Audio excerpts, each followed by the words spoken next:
Klausītāji un skatītāji, priecājos atkal tevi satikt Valsts administrācijas skolas podkāstā Izaugsmes formula. Šī sērija jādzird ik vienam publiskās pārvaldes darbiniekam, jo tā būs par mācīšanās kultūru, par prasmēm un digitālās akadēmijas lomu publiskās pārvaldes spēcināšanā. Un šodien ar mani kopā ir mana kolēģe Baiba Medvecka, Digitālās akadēmijas vadītāja. Sveika, Baiba! Sveika, Inese! Prieks tev šeit redzēt! Apusēji. Šodien iziesim cauri noteikti daudziem tematiem, bet sāksim ar pašu vienkāršāko. Kas ir Digitālā akadēmija? Kā radās ideja par Digitālo akadēmiju un kāds bija Digitālās akadēmijas sākotnēji izvirzītais mērķis? Digitālā akadēmija ir projekts, kura mērķis ir attīstīt digitālās prasmes publiskajā pārvaldē nodarbinātajiem. Un tad, kad es saku publiskajā pārvaldē nodarbinātajiem, tad tie ir gan darbinieki ministrijās, padotības iestādēs, bet arī pašvaldībās. Šī ir tāda pirmā pieeja, kad arī pašvaldības ir laipni aicinātas attīstīt darbinieku digitālās prasmes. Un ko mēs darām? Mēs tiešām nodrošinām tādu sistēmisku pieeju, sākot jau ar to, ka esam definējuši, kas ir digitālās prasmes. Tātad mums ir digitālo prasmju ietvars. Katra prasme ir aprakstīta 4 līmeņos, lai būtu vieglāk saprast, kas kurā līmenī tiek gaidīts. Mēs piedāvājam darbiniekam arī paši novērtēt šīs prasmes. Šis rīks ir brīvi pieejams Digitālās akadēmijas mājaslapā. Tad, protams, ir plašs pasākumu loks, mācību un attīstības aktivitātes ar ļoti dažādām metodēm. Un pāri visam mēs arī mērām šīs aktivitātes. Tātad mums ir dati, mums ir mācību ietekmes novērtējums, lai saprastu, vai tas, ko mēs mācām, sniedz rezultātu, vai maina uzvedību, vai sabiedrībai no tā ir ieguvums. Klau, jebkuru projektu sākot ir daudz izaicinājumu, bet ja mēs runājam par tādu arī ārvalstu finanšu projektu sākumu, manuprāt, tas lielākais izaicinājums ir tajā, ka tev ir ļoti precīzi jāzina, cik tev būs līgumi, kādi būs pasākumi, cik daudz apmeklēs. Un pie tām no otras puses no mums prasa, lai mēs būtu ārkārtīgi elastīgi, lai tas būtu atbilstoši esošajai situācijai. Un ko tu redzi, kas varbūt tajā pašā sākumā bija tādi lielākie izaicinājumi Digitālās akadēmijas projektam? Pilnīgi noteikti vislielākais izaicinājums mums ir laiks, jo salīdzinoši īsā periodā, 2,5 gadi, mums ir jāsasniedz apjomīgs rādītājs. Tātad vairāk nekā 63,000 darbinieki ar paaugstinātām digitālajām prasmēm. Un mēs to esam izdarījuši. Esam izdarījuši jau pagājušajā gada decembrī, neskatoties uz to, ka laika apjoms ir salīdzinoši mazs. Bet, projektos ir iezīmēti tie galvenie rādītāji, kas ir jāsniedz vienlaicīgi. Arī pašos projekta pieteikumos varbūt nevajag būt pārāk detalizētiem un definēt līgumu skaitu, atstāt vietu tai elastībai. Un Digitālajā akadēmijā tas arī ir paredzēts. Mēs esam elastīgi, mēs pielietojam šo agile jeb spējo pieeju plānošanā, īstenošanā, lai mēs pēc iespējas ātrāk varam reaģēt uz to, kas darbiniekam ir nepieciešams. Kādas ir tās vajadzības. Un kopumā jau sākot šo projektu, mēs īsti nezinājām, kas būs tās aktuālākās tendences, kuras mācības pieprasīs vairāk. To visu mēs darījām soli pa solim, veicot aptaujas, jautājot darbiniekiem, pēc iespējas ātrāk piedāvājot attiecīgas mācības. Bet es teiktu, ka atstāt vietu elastībai un uzdrošināties eksperimentēt, skatīties, kas strādā un kas nē. Man vēl gribētos tomēr pieminēt, ka liels Digitālās akadēmijas izaicinājums bija savākt komandu. Jo Digitālās akadēmijas projekts, vai ne, projekts bija, bet komanda vēl nebija. Protams, bija kaut kādi sākuma kodols cilvēki, bet arī izveidot to komandu ļoti īsā laikā, kas arī sasaucās ar to laiku. Un kas, manuprāt, iespējams arī ir tāds veiksmes stāsts, ka drīkst veidot tādu komandu projektu sākumā. Jo savukārt, ko es esmu saskārusies droši vien, ja mēs kaut ko ņemam, projekts ir jauns, bet ja mēs paņemam visu to iepriekšējo pieredzi, to, ko tu arī minēji, tieši tā projekta pieteikumos, mēs pēc tā iepriekšējā darbības principa varbūt tās tieši definējam tādus skaitļus un rādītājus, par kuriem tu tā kā ņem vēsturiskos datus, bet viņi vairs nav aktuāli šajā brīdī, un arī mums ir tā pieredze, kas ir no iepriekšējiem, un mēs viņu tā kā pārnesam, bet jums bija tā unikālā iespēja arī tā kā sākt pilnīgi no jauna ar tādu ļoti skaidru redzējumu. Jā, es domāju, ka katrā pieejā ir savi iegūmi, jo arī tai pieredze ir liela loma ceļu projektu vadīšanā. Bet jā, Digitālajā akadēmijā mēs komplektējām komandu pilnīgi no sākuma. Un jāsaka, ka pirmais gads arī pagāja tādā personāla atlases zīmē, jo varbūt ne viss arī izdevās, kā bija iecerēts. Ar dažiem kolēģiem nācās šķirties un savukārt atlasīt papildus kolēģus. Bet tas, ko es gribu teikt no pieredzes, kā kompetenci intervijas strādā, un jo precīzāk mēs zinām tās vajadzības, kādas prasmes mums ir nepieciešamas, jo veiksmīgāks būs tas rezultāts. Un es domāju, ka mums izdevās, jo mēs tiešām ļoti nopietni attiecāmies pret atlases procesu, pret kompetenci interviju organizēšanu. Un, protams, ka atlase ir tāds pirmais posms, lai komandu nokomplektētu, bet svarīgi jau ir, lai šie darbinieki arī paliek strādāt, vai ne? Tāpēc liela nozīme ir arī darbā ievadīšanai un arī tām iespējām, ko piedāvā šis amats, šis projekts. Un te mēs arī ar komandu esam tādā ikdienas izaicinājumu gaisotnē. Mēs mācāmies paši ļoti daudz un apgūstam dažādas jaunas lietas, kas arī noteikti ir motivācija kolēģiem. Piemēram, mēs arī kā komanda praktizējam šo agile, jeb spējo pieeju, savu darbu organizējam sprintos un dailyos un visas citas agile metodes. Bet arī tādā ikdienas darbā ir svarīgi, lai komandā būtu tādi noteikumi, kārtība, pēc kā mēs vadāmies. Jo, manuprāt, ka tā kārtība tieši iedod to rīcības brīvību, kad nav jātērē laiks, lai saprastu, kāda ir mūsu rīcība, darbība, lai mēs esam nosacīti brīvāki savos lēmumos. Jā, es atceros arī, kad, man liekas, tas bija jūsu komandā ļoti izteikti, ka jums bija plakāts, kas arī bija pie sienas, kur gan bija tās vērtības, gan arī tie noteikumi, kas ir.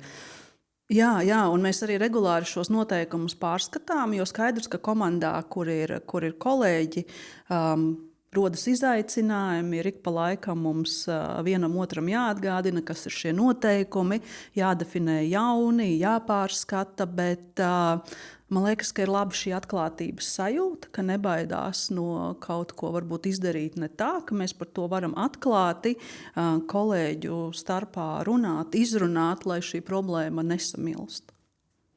Tu pieminējies divreiz jau par vārdu kompetences, un es gribu atgriezties vispār par to kompetenci pieeju, jo viens bija arī tā nozīme arī atlasē, bet otrs, man liekas, tā kompetenci pieeja bija tāds, man liekas, arī atslēgas un pagrieziena punkts visos projektos, kas tika tātad gan Digitālās akadēmijas, gan pārējie, kas bija valsts administrācijas skolai. Tad tas sākuma uztvers saprast, kādas vispār kompetences ir nepieciešamas. Jo lai saprastu, kā veidot programmu, kas attīsta kompetenci, jo skaidrs, vienos kursos es varu iegūt kaut kādu ieskatu, bet, lai tiešām saprastu, kas man ir nepieciešams, ir jāsaprot, kāda ir tā ceļa karte, lai līdz tam aiziet, vai ne? Un, man liekas, jūsu kompetenču ietvers ir viens no plašākajiem. Un vai tu vari ieskicēt tos ieguvumus no tā kompetenča ietvera vispār projektam kopumā?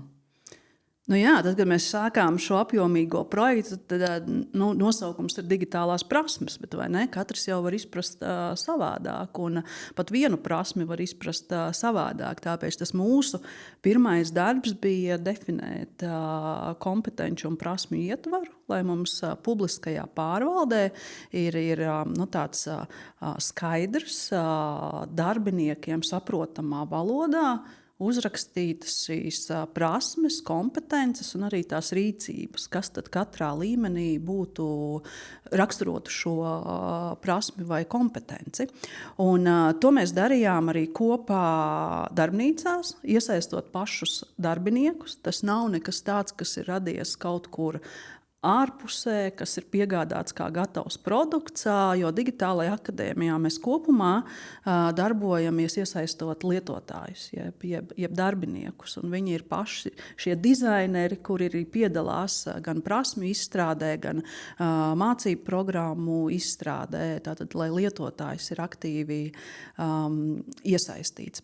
Nu, lūk, un tad mums ir sanācis prasmju ietvars ar 29 kompetencēm, ko mēs esam sadalījuši tādas vairākās dimensijās, piemēram, dati, piemēram, kiberdrošība, arī caurviju prasmes ir mūsu prasmju ietvarā, jo bez tā mūsdienās nav iespējams.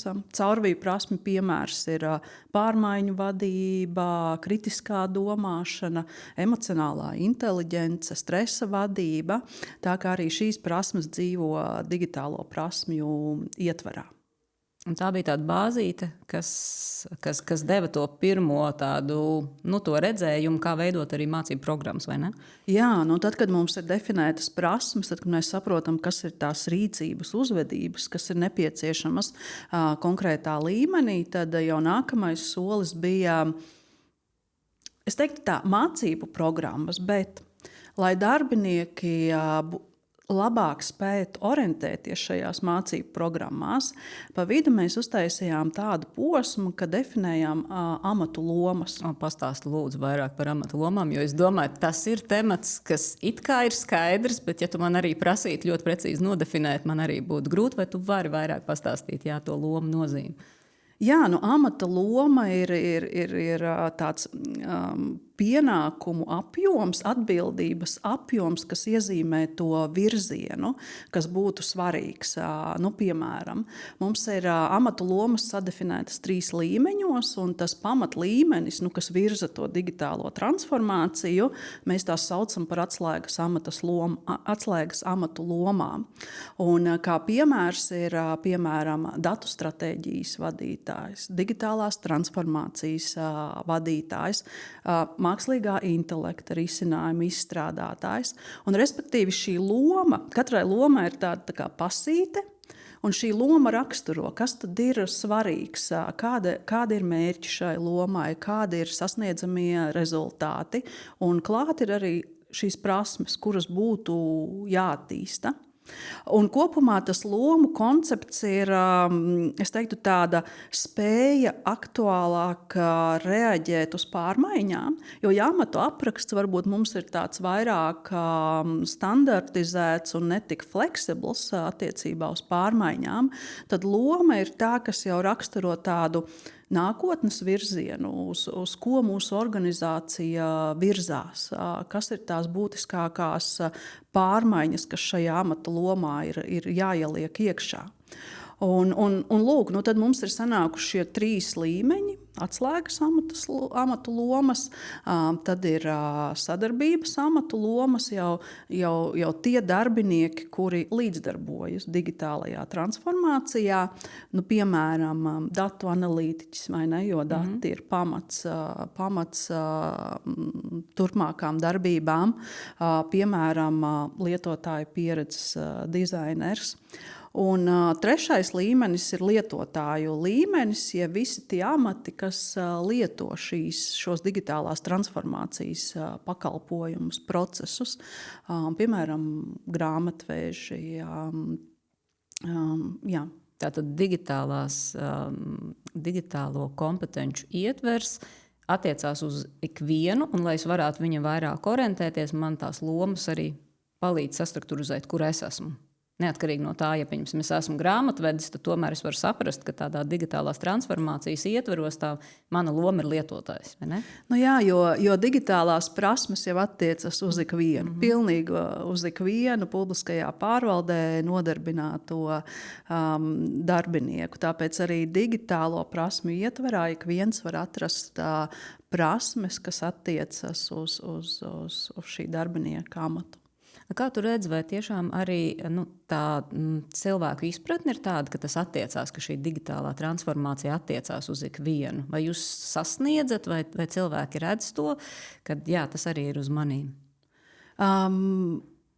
Es teikšu tā, ka mēs noteikti esam procesā. Es šeit nevaru apgalvot, ka mēs esam sasnieguši ikvienu, bet mēs noteikti esam procesā. Mēs nesen veicām aptauju publiskajā pārvaldē par to, kāds tad ir digitālo prasmju pašnovērtējums. Un, mums piedalījās vairāk nekā 1000 darbinieki, kuri tad atbilstoši savai šai lomai arī veica novērtējumu. Un mēs redzam, kuras ir tās prasmes, kas ir augstāk novērtētas, un kuras ir tās prasmes, kurās ir nepieciešama tā kā vairāk attīstīt šīs prasmes. Un tur mēs redzam, ka atkarībā no šīs lomas viens profils veidojas atslēgas amatu lomām, un cits profils veidojas lietotāju amatu lomām. Bet mēs skaidri nolasām, ka tās jaunās lietas, kas ienāk, mākslīgais intelekts, kiberdrošības regulējums, ka tās noteikti arī ir tās primārās, pēc kurām darbiniekiem nepieciešams zināšanas attīstība. Es zinu, ka ļoti lielu uzmanību Digitāla akadēmija ir vērsusi uz to, kā novērtēt mācības. Ja mēs skatāmies kopumā, ja es atnāku uz mācībām un ir pieaugušais, mēs dabūsim kaut kādu rezultātu, kas ir labi, bet mūsu mērķis vienmēr ir, lai tā pārnese notiek no mācību vidas uz darba vidi. Vai tu vari vairāk ieskicēt un pastāstīt to mērķi arī tam ietekmes novērtējumam, un kā šobrīd ietekmes novērtējums tiek pielietots? Jā, viens no mūsu pasākumiem ir arī mācību ietekmes novērtēšana. Patiešām mēs esam izstrādājuši rokas grāmatu un arī tādu praktisku rīku, kurā jau tikai ieliekot tās vajadzības, tur jau sadizainējies, kas tad man būtu jādara. Un tas mērķis bija arī saprast, ja mums ir būtiskas investīcijas mācību procesā, tad kāds ir tas rezultāts, ko mēs iegūstam. Šī rokas grāmata un rīks ir pieejams ikvienam, arī ārpus publiskās pārvaldes, un esiet laipni aicināti to izmantot. Un, tā ideja bija, ka mēs izmantojam tādu 5 līmeņu skalu, lai saprastu, kāda tad ir mācību ietekme. Sākot varbūt no tāda pirmā līmeņa, kur mēs mēram attieksmi, tādā patika, nepatika līmenī, kas būtu uzlabojams, līdz skatāmies arī, kā mainījusies uzvedība, vai ir sasniegti organizācijas mērķi, pateicoties šīm mācībām.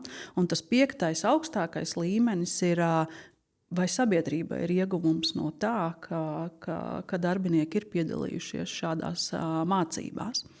Un, tā kā šī rokas grāmata ir izstrādāta salīdzinoši nesen, tad mēs arī esam procesā. Mums Digitālajā akadēmijā ir vairāk nekā 10 pilotu projekti, kur mēs šobrīd ejam pēc šīs metodikas un mērām rezultātu. Protams, tur, kur ir pirmie līmeņi, tur mēs jau redzam rezultātu, kāda ir bijusi ietekme. Piemēram, kādam pasākuma apmeklējumam, starptautiskai konferencei, kas ir tas ieguvums. Un tas, ko var redzēt, tad, kad mēra to rezultātu, tad darbiniekiem arī ir tāda augstāka atbildība, vai ne? Jo man taču ir jāpasaka, ko es izdarīju, kā es šīs zināšanas nodevu tālāk, un tie rezultāti ir ļoti pozitīvi. Viņi ir, ka tās zināšanas nepaliek tikai pie darbinieka, bet noteikti tiek nodotas komandām, tiek iesāktas jaunas iniciatīvas iestādē. Bet attiecībā uz tiem jau augstāka līmeņa mērījumiem, tad tur mums būs rezultāti marta beigās, aprīlī. Jā. Ļoti gaidīsim. Man liekas, tāds mērījums būs reti, kad viņš ir vai pirmo reizi, kur mēs tiešām gribam mērīt visus tos 5 līmeņus. Un tas, ko es varu iedrošināt arī klausītājs vai skatītājs, manuprāt, tas mērījums ļoti, varbūt tā skan ļoti nopietni ietekmes mērījums, bet viņš palīdz arī saprast, kas man īstenībā vajadzīgs, nodefinēt tās vajadzības. Jo, kā jau mēs esam runājuši, mērījums sākas tajā brīdī, kad es vispār definēju, lai es kaut ko varētu nomērīt un saprast. Bieži vien ir sevišķi tagad, ir bijuši novērtējumi publiskajā pārvaldē, ir tāds jātaisa mācību plāns, un tad saliekot, ko tad mēs gribam, kas būs tā ietekme, vai šīs mācības būs tikai individuālā līmenī vai organizācijas. Man pašai ļoti palīdz arī veidojot mācību projekts jau pirms tam salikt. Viņš ir tiešām tāds, tā kā tavs asistents, ja? Ne mākslīgais intelekts, bet kopumā tik un tā tev palīdz izvest cauri ceļam tad, kad tu veido. Un es domāju, jebkuram iestādē tas būtu ļoti, svarīgi, tad, kad veido jebkādu mācību plānu, ņemt šo rīku par pamatu. Paldies par šo piebildi, jo tā ir ļoti vērtīga, jo tiešām tas tāds būtisks aizspriedums, kas ir jālauž, kā mērīšana sākas pat pirms vēl mācību veids ir izvēlēts. Jo pats pirmais ir saprast vispār, ko mēs gribam, kādu problēmu mēs gribam risināt. Jo nereti dzīvē ir tā, ka vai nenotiek mācības, paprasīsim aptauju, kā tev patika, nepatika, ko tu vēl vēlētos dzirdēt, klausīties. Bet šeit ir arī jālauž tas aizspriedums, ka tas ir process, kas sākas jau krietni pirms mēs vēl pasakam mācību kursa veidu, tēmu. Ir jāsaprot, kas ir tā problēma, tas izaicinājums, ko mēs gribam risināt. Mhm. Jā, jo bieži jau tā ir. Cilvēks saka, es gribu tādas mācības, bet kas ir tas, kas tev ir vajadzīgs, ko tev atrisināt, vai ne? Un būtiski arī tas, kas ir tie dati, ko mēs vāksim. Un to jau saprast pašā sākumā, jo tad, kad jau mācības ir notikušas, tad jau varbūt arī ir par vēlu vairs apkopot informāciju. Sevišķi, ja mēs gribam mērīt to uzvedību un rezultātus organizācijas līmenī. Tad ir jābūt mērījumam pirms mācībām, kas ir tas izejas punkts, un pēc mācībām, vai tur ir kādi uzlabojumi. Tu, protams, šos mērījumus veids tādā ilgākā periodā, 6 mēneši un pat iespējams 9 mēneši pēc mācībām, jo tādiem ilgtermiņa rezultātu mēs varam redzēt tikai pēc tāda krietnāka perioda. Valsts administrācijas skolas veiktā aptauja Digitālās akadēmijas ietvaros rāda, ka publiskajā pārvaldē ir diezgan augsts šis mācīšanās kultūras rādītājs, bet bieži vien min šo laika trūkumu.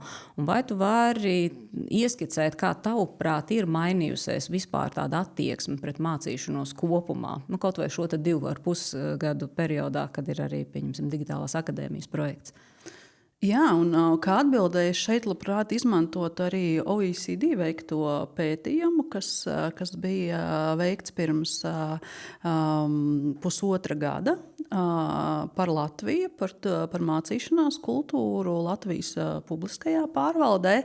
Un tur mēs redzam, ka kritiski faktori, kas ietekmē darbinieku iesaistīšanos, kas nozīmē arī produktivitāti, ir 3. Vislielākā nozīme ir mācīšanās un attīstības kultūrai. Otrs būtisks faktors ir augstākā līmeņa vadītāju līderība. Un trešais faktors ir tiešie vadītāji. Un tas, ko mēs redzam arī veicot aptauju publiskajā pārvaldē pagājušā gada oktobrī, tad šie rādītāji lielā mērā sakrīt. Latvijas publiskajā pārvaldē ir ļoti labvēlīga vide pārmaiņām. Darbinieki saka, ka organizācija atbalsta digitālo transformāciju, ka vadītāji ir atvērti pārmaiņām, ka šīs iespējas tiek nodrošinātas. Tas, ko mēs redzam no aptaujas, ka darbinieki vēlas mācības, kas ir vairāk piemērotas viņu vajadzībām. Tātad šeit ir ļoti svarīgs tas amatu lomu pieeja, ka mācības tātad ir pēc iespējas piemērotākas konkrētiem amatiem. Un tas, ko mēs redzam, ka arī laika trūkums ir izaicinājums publiskajā pārvaldē. Un kā to var izsināt? Jā, risinājumi noteikti nav tālu jāmeklē tādā ziņā, lai mēs atrastu laiku. Visticamāk, šis laiks ir jāieplāno. Un šeit runa ir par to mācīšanās kultūru, kā mācīšanās ir kā mūsu pienākums, kam ir atvēlētas noteiktas stundas kalendārā, un tas ir jāpraktizē. Savādāk, visticamāk, laiku atrast būs grūti. Bet ir arī citas lietas, kas ir svarīgas. Piemēram, tas, ko jau es minēju, ka mācībām ir jābūt personalizētām un tātad orientētām uz kādu noteiktu amata lomu, ka mācībām ir jārisina izaicinājumi, kas ir darbā, jo to mēs redzam ļoti no prakses, ka darbinieki ļoti novērtē mācības, kur ir iespēja risināt tos izaicinājumus, kas tajā brīdī iestādē ir svarīgi. Tātad ne tikai klausīties par to, kāda ir pasaules tendence un kāda ir teorija, bet arī pieskarties šim praktiskajam momentam, kad mēs nākam ar savu projektu. Ideālā gadījumā tās ir komandas, kas nāk mācīties, un šo mācību laikā arī risinam to izaicinājumu, kas ir organizācijā. Ļoti labi. Tagad mēs tieši kā reiz esam, manuprāt, pie tā jautājuma, kā jūs izvēlēties Digitālajā akadēmijā šos mācību pasākumu veidus, jo, manuprāt, jums ir ārkārtīgi daudz, un kas varbūt bija tie pagrieziena punkti, kas ļāva saprast, kāpēc izmantot tieši tādas metodas? Jā, Digitālajā akadēmijā mums ir ļoti plašs mācību metožu piedāvājums, bet mēs sākām ļoti mērķtiecīgi ar to, ka mēs nodrošinām tādas pamatvajadzības pēc iespējas plašākai auditorijai. Un tad, kad Digitālā akadēmija sāka aktīvi darboties, tad bija arī mākslīgā intelekta bums, līdz ar to tā bija ļoti pieprasīta tēma un arī mainījās normatīvais regulējums kiberdrošībā. Līdz ar to mēs centāmies pēc iespējas plašākai auditorijai nodrošināt pamatzināšanas tajās jomās, kas tobrīd bija ļoti, ļoti populāras. Un, protams, ejot laikam, mēs gājām ar vien dziļāk, ar vien uz prasmju augstāku līmeņu attīstīšanu un piedāvājam jau dažādas eksperta līmeņa mācības. Tās metodes ir plašas, gan no kursiem dažu stundu apmērā, gan līdz apjomīgām mācību programmām, kas balstās šo lomu pieejā. Tāpat mēs varbūt arī gājām ārpus tādas tradicionālās izpratnes, kas ir mācīšanās, kas ir mācības, ka nereti to asociē tikai ar kursiem. Mēs pamēģinājām mentoru pieeju. Tātad attīstot šo pieeju, ka ir kāds, kas tev palīdz iet tavā pārmaiņu ceļā. Jo nereti ir tā, ka mēs kaut ko dzirdam, iemācāmies, bet, lai to ieviestu dzīvē, ir tāda milzīga aiza. Un tad mentors ir tas, kas tev palīdz pāriet par šo aizu, kas ar savu atbalstu, ar pieredzi, spēj tev veiksmīgāk nonākt pie tāda praktiska rezultāta. Šī ir viena no pieejām, ko mēs redzam, ka strādā. Attīstām mentors arī publiskajā pārvaldē.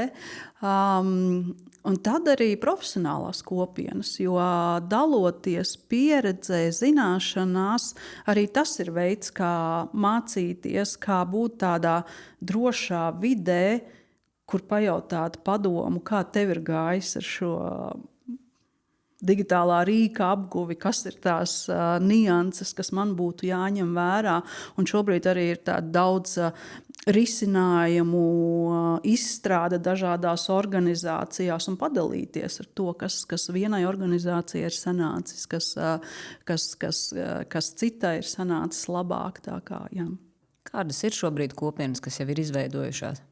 Jā, šobrīd mums ir vairākas kopienas.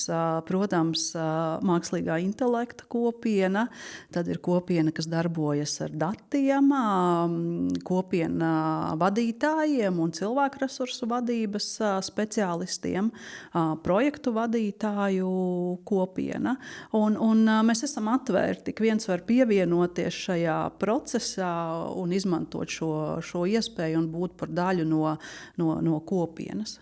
Jā, un ja skatos arī uz tādiem mācību pasākumiem, kur es esmu arī piedalījusies, tad man liekas, tā ārkārtīgi lielā vērtība ir, kā komanda kopā mācās. Kaut vai to pašu, man liekas, tu vari izstāstīt arī par savu komandu. Ja mēs mācāmies un gribam apgūt, piemēram, to pašu projektu vadību, un ja tev komandā ir 10 vai 12 cilvēki, bet tagad uz projektu vadības un agile kursiem atnāk tikai 2, tad tā cerība, ka tiešām visa komanda spēs pāriet uz to jauno pieeju, ir daudz mazāka nekā tad, ja mēs kā komanda kopā mācāmies. Un tā ir tā milzīgā priekšrocība, ka tu kopā ar komandu mācies, un vienlaikus arī tas ir tev palīgs jau tavā reālajā darba vidē. Jo bieži vien jau saka, kāpēc man iet uz mācībām, jo man taču tur ir darbi sakrājušies.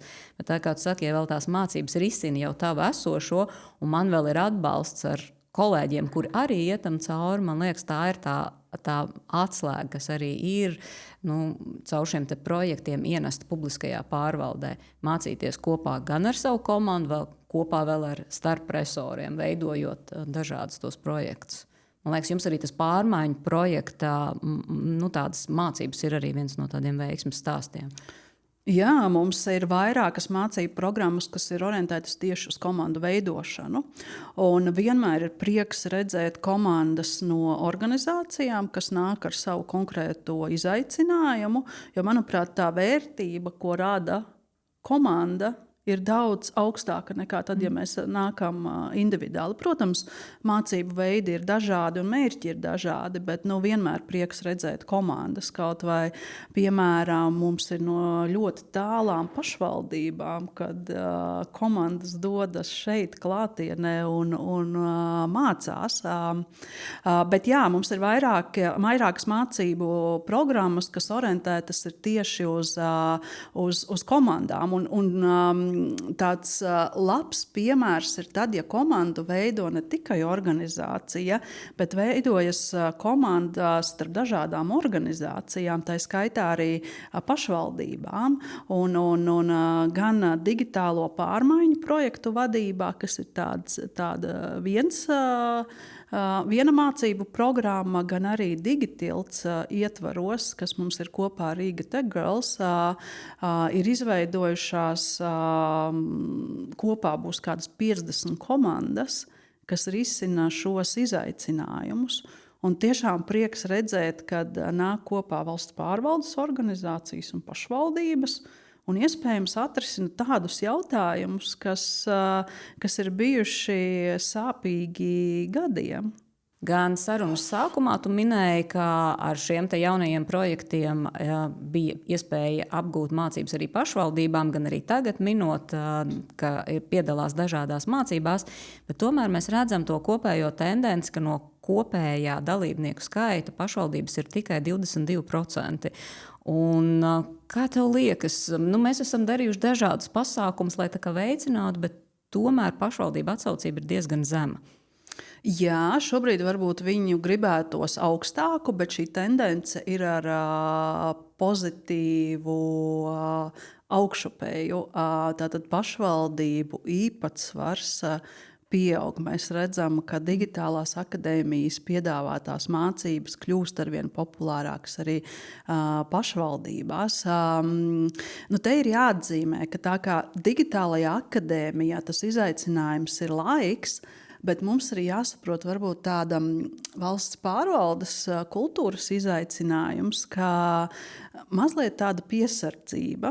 Tad, kad izsludinām mācības, tad iespējams ir piesardzība pret kaut kādām jaunām programmām, ko tad mēs tur iesim un tā tālāk. Bet ar laiku mēs redzam, ka tie kolēģu sasniegtie rezultāti un ieteikumi, viņi ļoti strādā. Un ar katru šādu jaunu mācību programmu izsludināšanu mēs redzam, ka ir arvien vairāk pašvaldību, kuras piesakās, arvien vairāk iestāžu komandu, kuras nāk un vēlas piedzīvot šo pieredzi. Tāpēc es teiktu, ka šis rezultāts noteikti būs daudz augstāks arī no pašvaldību iesaistes. Tāds sniega bumbas efekts, kur no sākuma man ir jānotic, arī tie paši nosaukumi, jā, arī plenēri bija kā mācību pasākums, arī tāda kopā mācīties ar komandu. Ja mēs to neesam pieredzējuši, tad droši vien ir tā nedrošība, bet ja es to dzirdu vai no saviem kolēģiem vai no citas pašvaldības, noteikti tā inerce ļauj uzticēties. Jā, un tas, ko mēs vēl arī darām aktīvi digitālajā akadēmijā, ka mēs attīstām šo digitālo vēstnešu kopienu. Tātad mums ir digitālie vēstneši visā Latvijā. Un tā doma ir, lai ir kāds kolēģis, kurš ir zinošs par digitālās akadēmijas aktivitātēm, kurš ir līderis organizācijā, viešot digitālās pārmaiņas, pie kura var aiziet un uzjautāt, kas jauns, kādas ir iespējas. Un arī savās mācību aktivitātēs mēs cenšamies neaizmirst reģionus. Pirmkārt, jau arī fiziski dodoties uz reģioniem un organizējot tur mācību pasākumus. Piemēram, arī šis digitālo prasmju ietvars, viņš ir izstrādāts, bet mēs viņu pilnveidojam. Un šī pilnveidošana notiek dodoties uz reģioniem un iesaistot pašvaldību darbiniekus. Un otra lieta, kas ir arī svarīga mācību forma, ka mēs nodrošinām mācības vai no attālināti vai hibrīda formā, cenšamies izvairīties tikai no klātienes aktivitātēm ar domu, lai arī pašvaldību darbinieki var iesaistīties. Izklausās, ka tavai komandai ir diezgan tāds liels izaicinājuma periods. Tātad ir ļoti ierobežots laiks pašam projektam. Ir jāspēj gan iepirkt, gan saplānot mācību saturu, gan veidot dažādus pasākumus, gan arī regulāri komunicēt un stāstīt ar dalībniekiem, veidot visādus kopienas. Kā uzturēt šo pozitīvo garu komandā, strādājot tādā tempā? Noteikti ir vairākas metodes, kā to var izdarīt, bet, kā jau es teicu, tad man noteikti ir paveicies ar kolēģiem, ar viņu prasmēm un kompetencēm. Un es priecājos, ka mums ir izveidojusies ļoti jaudīga komanda. Mēs noteikti nekautrējamies arī svinēt uzvaras. Paņemt kādu atpūtas brīdi, paskatīties uz to, kas ir sasniegts, jo tajā lielajā skrējienā darbs dzen darbu. Mēs noteikti atrodam arī laiku tādām ārpus darba aktivitātēm, lai varētu balansēt šo straujo ritmu ar mūsu tādu labūtību. Komandā viens no mūsu noteikumiem ir stingrs regulējums par to, kas ir mūsu darba laiks. Lai mēs neaizskartu privāto dzīvi, mēs cenšamies nekomunicēt vakarā. Tātad šis darba dzīves līdzsvars, bet kopumā es domāju, tās īpašības, kas vienmēr palīdz iziet cauri grūtībām, ir mazliet arī pasmaidīt, humors, jautrība komandā. Un jūsu komandas darbs ir arī saņēmis tādu starptautisku atzinību. Vai tu vari pastāstīt par šo atzinību un kā liekas, ar ko tad mēs izcēlāmies uz tāda starptautiskā fona? Jā, mēs pieteicāmies Eiropas digitālo prasmu balvai, un kopumā tajā kategorijā, kur mēs startējām, bija vairāk kā 40 pieteikumi, un mēs tikām nominēti top 5. Tātad mēs esam ļoti gandarīti, ka Digitālā akadēmija ir pamanīta starptautiski, un es domāju, ka tas mūsu tāds veiksmes panākums ir tas projekta tvērums. Pirmkārt, mums ir ļoti plaša auditorija, kas ir valsts pārvalde un pašvaldības, un kopumā tie ir aptuveni 150,000 darbinieki, kas ir mūsu klients. Un otrkārt, es teiktu, ka tāds digitālās akadēmijas sistēmiskums, pieeja, kā mēs organizējam šīs mācības. Jo projekts nav tikai par mācībām un mācību pasākumiem. Kā jau es minēju, tad sākot no digitālajām prasmēm, kas tās ir, kā tās attīstīt, prasmju pašnovērtējuma veikšanā, mācīšanās, mācību ietekmes novērtējums. Faktiski šajā projektā var iziet tādu pilnu dzīves ciklu.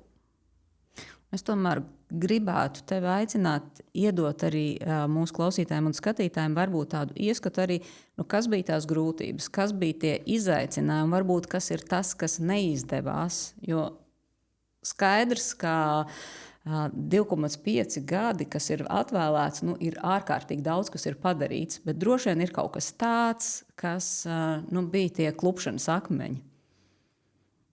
Jā, mūsu projekts noteikti nav izņēmums, un ikvienā projektā ir kādi izaicinājumi.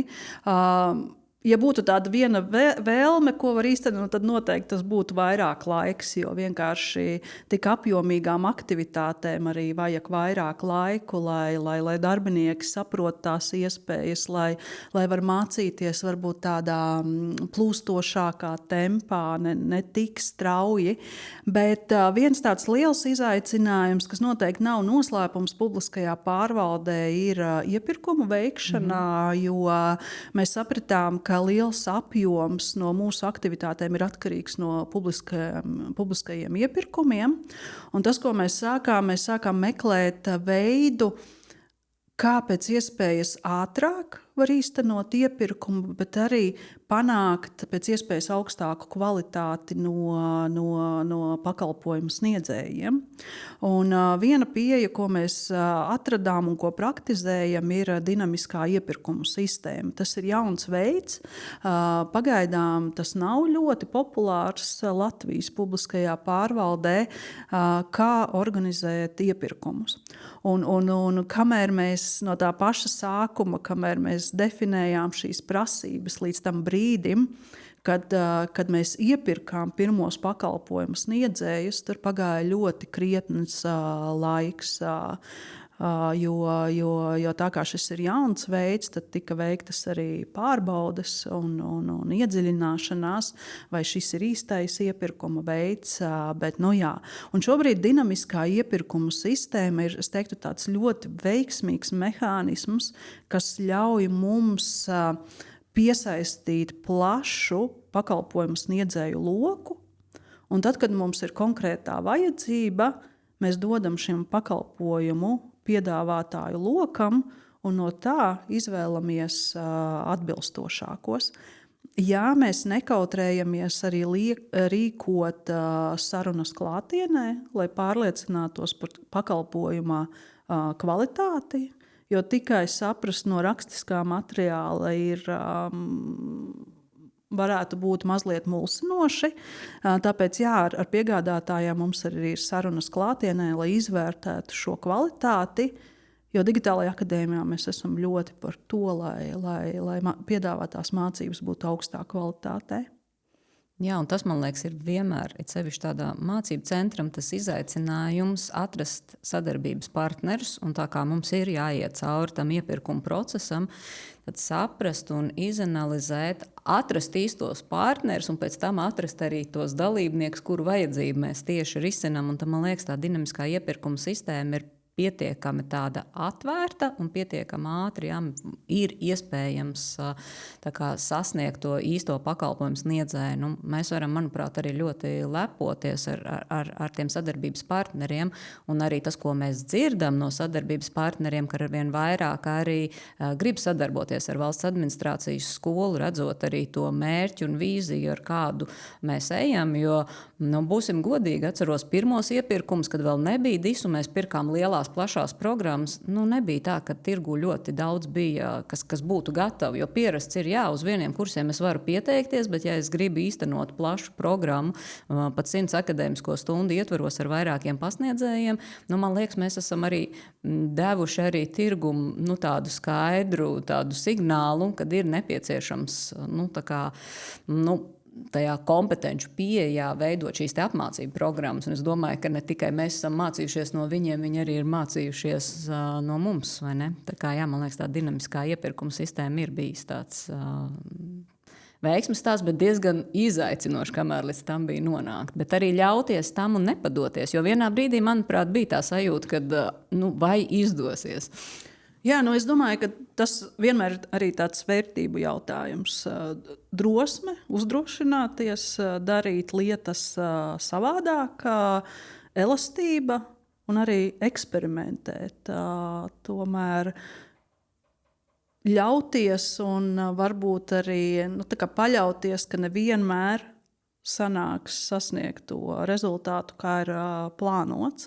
Un arī īstenībā runājot par eksperimentēšanu, mēs esam aktualizējuši arī tādu cieņpilnās pārvaldības pieeju, ko mēs Latvijā darām kopā ar pārstāvjiem no Somijas, ar Demos Helsinki. Mums ir mācību aktivitātes par cieņpilno pārvaldību. Un cieņpilnās pārvaldības pamatā ir šī drosme, uzdrīkstēšanās, eksperimentēšana, vienlaicīgi arī nepaļaujoties, ka politikas veidotāji vieni paši zina pareizās atbildes. Mēs ejam šo ciklu, mēs iesaistam lietotājus. Jā, protams, sākumā ir jābūt virzieniem, kādos mēs dodamies, bet izejot tam cauri lietotāju iesaistes procesam un ļaujoties un eksperimentējot, mēs nonākam pie rezultāta, kas ir svarīgs sabiedrībai. Jā, tādā ziņā man liekas, grūti jau visu laiku par sevi slavēt, bet man liekas, Vasas tiešām ir ļāvies būt drosmīgiem daudzos jautājumos, gan izmēģinot jaunas metodas. Es domāju, ka daudz bija skeptiski uz kaut kādām metodēm, ja, un varbūt arī šobrīd skatās, gan arī izvēloties to iepirkuma veidu, bet es domāju, ka jābūt arī tiem celmlaužiem un jādara kaut ko arī ir pirmo reizi, jo, padoties ir vienkāršāk nekā iet to ceļu. Tādā noslēgumā es gribētu teikt, kas tev ir bijis, ko tu esi priekš sevis attīstījusi, kā Baiba šajos 2,5 gados, un varbūt tās, kas ir tavs nākamais mērķis nākotnē skatoties? Sākšu ar to par mērķi skatoties nākotnē. Man tāda ļoti silta vēlēšanās būtu, ka tās aktivitātes, kas ir iesāktas digitālajā akadēmijā, ka tās arī turpinās. Un valsts administrācijas skola kļūst par tādu vidi izaugsmei. Un te mums ir priekšā grandiozi plāni. Sākot jau ar to, ka iedzīvināt šo lomu pieeju, veidot mācību ceļa kartes, lai darbiniekam pašam nav jāmeklē, kas ir tās manas iespējas, bet faktiski jau šis piedāvājums ir pieejams mācīšanās rīkā. Un te atkal valsts administrācijas skola ir jauna ceļa sākumā. Mēs esam iepirkuši mācīšanās un attīstības sistēmu, kas ir tāds starptautisks, globāls risinājums, un mēs piedāvājam vienu no labākajiem produktiem tirgu ar vairāk kā 30 miljoniem lietotāju. Un šī sistēma mums palīdzēs īstenot šīs aktivitātes, jo gan mācību ceļa kartes būs pieejamas atkarībā no tavas lomas, gan pašas mācības, gan dažādi ietekmes novērtējumi. Tā kā es teiktu, ka priekšā ir ļoti atbildīgs posms ar virkni pasākumiem, lai šīs iesāktās aktivitātes nostiprinātu un nodrošinātu šīs iespējas darbiniekiem, jo mūsdienās tie, kas nemācās, tie iet soli atpakaļ šajā straujajā laikmetā. Es tomēr gribu kaut ko arī par tevi personīgi. Šis bija par tādu Vasu vīziju, varbūt tās skatītājs un klausītājs, kas tevi pirmo reizi redz, varbūt tās, kas ir tas, kas tevi raksturo. Varbūt ir kāds tavs aizraušanās un kādi ir tavi tādi mērķi, uz ko tu tiecies. Es ļoti priecājos būt šajā projektā un un ar iespēju aktualizēt savas vērtības, kas ir noteikti par drosmi un uzdrošināšanos, jo mēs sākām projektu ar mērķiem, kas ir jāsasniedz, bet šis ceļš līdz mērķu sasniegšanai bija ļoti atvērts. Un tāpēc mēs eksperimentējām un daudz ko sākām no sākuma, nezinot, vai šis izdosies vai neizdosies. Es noteikti ļoti priecājos piedzīvot sava vadītāja pieredzi ar savu komandu, radīt jaunas lietas, uzdrošināties, organizēt projektu savādāk, jo mēs to nedarām tādā tradicionālā veidā. Mēs praktizējam spējo pieeju, jeb agile, un pārējo uz sprintiem, uz ikdienas dailyiem un veids, kādā darboties tik daudz nezināmo apstākļu vidē. Es esmu ļoti pateicīga savai komandai, ka mēs kopā šo darām. Bet tas, kas ir, manuprāt, arī ļoti svarīgi, ir tas, ko jau es minēju par labbūtību un darba un dzīves līdzsvaru. Kā atrast tās lietas, kas šajā straujajā digitālajā vidē spēj būt balansā ar to fizisko realitāti.